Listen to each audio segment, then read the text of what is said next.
Hi, it's Mike Maslanka. Well, it's Happy Halloween. That's me as a child. Yes, my mother dressed me up as a pirate, also as a baseball player. I was a huge Mickey Mantle fan. But in parts of the world, especially in Mexico and Latin America, Halloween is not celebrated. Instead, there is a very different celebration in early November. It's called the Day of the Dead, on which there is rejoicing over the living memories of the departed, or reflection on how light our grip on life really is, or meditation placing our lives into a meaningful context.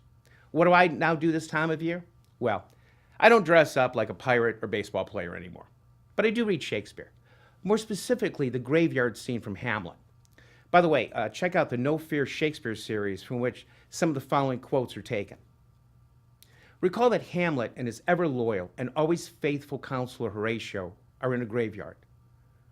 Prince Hamlet picks up the skull of Yorick, the court jester.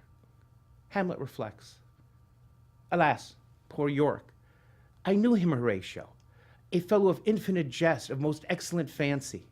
He borne me on his back 1,000 times. Where be your jokes now?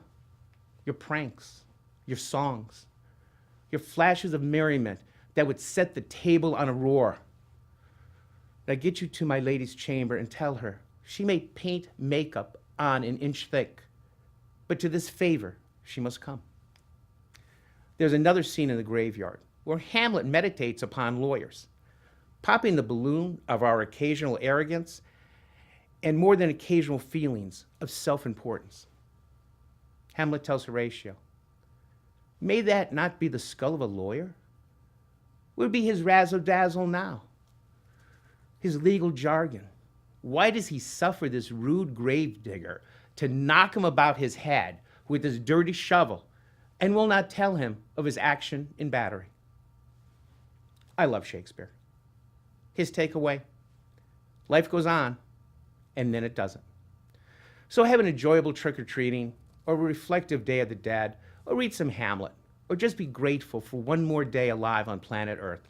Your choice. You can't go wrong with any of them.